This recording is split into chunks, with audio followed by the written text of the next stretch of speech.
भगवान राम के बारे में सुनी अनसुनी 10 कथाएं। श्री राम जय जय राम। भगवान विष्णु के अवतार श्री राम का नाम कौन नहीं जानता है। रामायण महाकाव्य के रचयिता महर्षि वाल्मीकि ने अपने ग्रंथ में लिखा है कि भगवान श्री राम में वैदिक सनातन धर्म की आत्मा कहे जाने वाले सभी गुण विद्यमान है। भगवान राम को पुरुषों में सबसे उत्तम पुरुष अर्थात मर्यादा पुरुषोत्तम भी कहा जाता है। आइए जानते हैं भगवान राम से जुड़े कुछ रोचक तथ्यों के बारे में। भगवान श्री राम का जीवन परिचय। त्रेतायुग में जन्मे भगवान श्री राम अयोध्या के महाराज दशरथ के सबसे बड़े पुत्र थे। लक्ष्मण, भरत, शत्रुघ्न राम के भाई थे। भगवान राम की मां कौशल्या थी और शेष सुमित्रा और कैकेयी के पुत्र थे। भगवान राम का विवाह मिथिला नरेश राजा जनक की पुत्री सीता के साथ हुआ था। लक्ष्मण की पत्नी उर्मिला, शत्रुघ्न की पत्नी श्रुतकीर्ति और भरत की पत्नी मांडवी थी।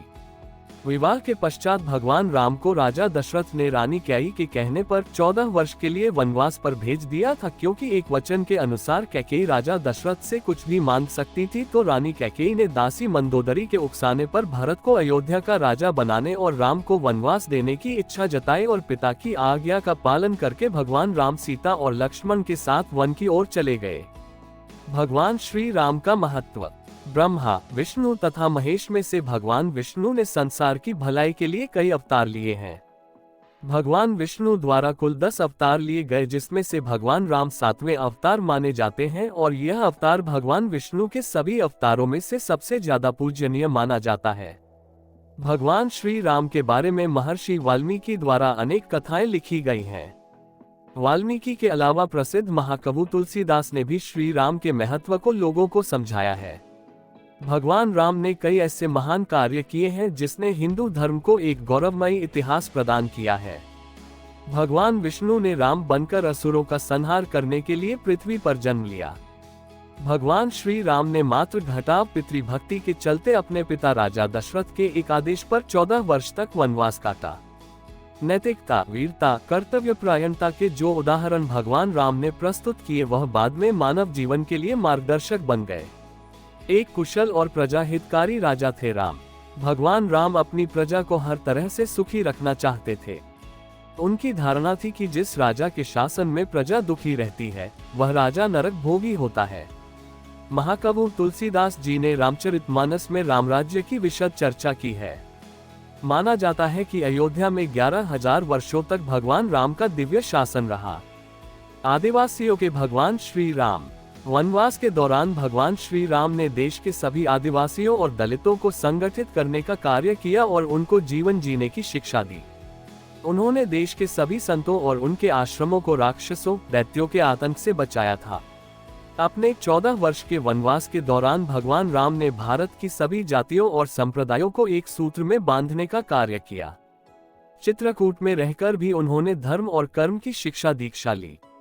भगवान राम ने भारत भर में भ्रमण कर भारतीय आदिवासी, जनजाति, पहाड़ी और समुद्री लोगों के बीच सत्य, प्रेम, मर्यादा और सेवा का संदेश फैलाया और यही कारण था कि राम का जब रावण से युद्ध हुआ तो सभी तरह की अनार्य जातियों ने राम का साथ दिया। भगवान राम की वापसी। भगवान श्री राम कहते हैं कि पृथ्वी लोक एक ऐसा लोक है जहां जो भी आता है उसे एक दिन वापस लौटना ही होता है।